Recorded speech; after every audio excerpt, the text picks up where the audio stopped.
بسم اللہ الرحمن الرحیم۔ السلام علی من اتبع الہدی۔ ہدایت کی اتباع کرنے والوں کو راحت دو جہاں قرآن چینل کی طرف سے سلام عرض ہے۔ تمام تعریفیں اس پروردگار کے لیے ہیں جو دلوں کے بھید بہتر جانتا ہے اور بڑا بخشنے والا بردبار ہے۔ لاکھوں درود و سلام ہوں محمد و آل محمد پر۔ صاحبان ایمان سامعین کرام، ہمارے آج کے سبق کا موضوع ہے سورہ بقرہ کی آیت نمبر 235۔ پروردگار کے پاک نام سے اپنے سبق کی ابتدا کرتے ہیں۔ بسم اللہ الرحمن الرحیم۔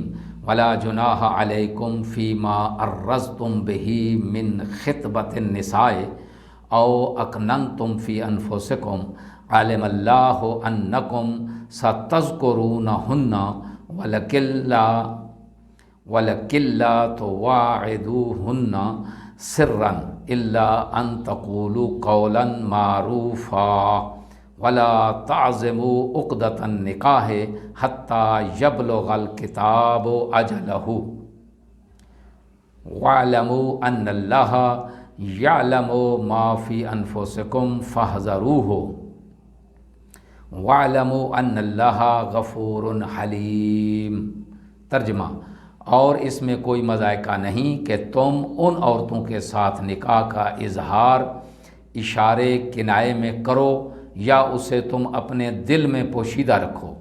اللہ کو تو علم ہے کہ تم ان سے ذکر کرو گے، مگر ان سے خفیہ قول و قرار نہ کرو۔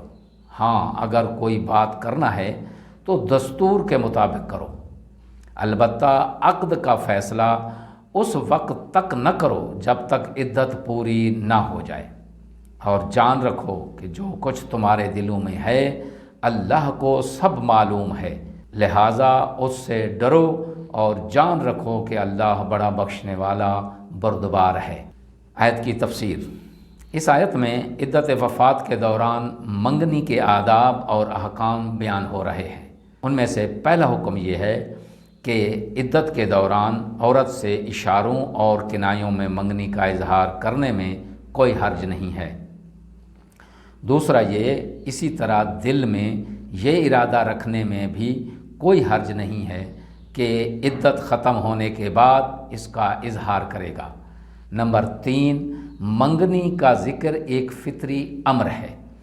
دین اسلام بھی چونکہ فطری ہے، اس لیے وہ فطری تقاضوں کے خلاف کوئی قانون نافذ نہیں کرتا، البتہ اسلام ان فطری تقاضوں کو قانون اور دستور کے ذریعے منظم بناتا ہے تاکہ انسان اپنے فطری تقاضے مہذب طریقوں سے پورے کرے۔ لہٰذا عدت کے دنوں میں اشاروں اور کنایوں کے ذریعے اظہار ہو سکتا ہے۔ نمبر 4، دوران عدت خفیہ قول و قرار جائز نہیں ہے، یعنی خفیہ طور پر صریح لفظوں میں عہد و پیمان کرنا یہ جائز نہیں ہے۔ نمبر 5، عدت وفات کے دنوں میں فیصلہ کر کے نکاح پڑھ لینا جائز نہیں ہے۔ اگر ایسا کیا جائے تو عورت مرد پر ہمیشہ کے لیے حرام ہو جائے گی۔ اس آیت میں بیان ہونے والا اہم نقطہ صرف ایک ہے، اور وہ یہ کہ فطری تقاضوں اور خواہشات کی تکمیل کے لیے جائز، معقول اور مہذب طریقہ اپنانا چاہیے۔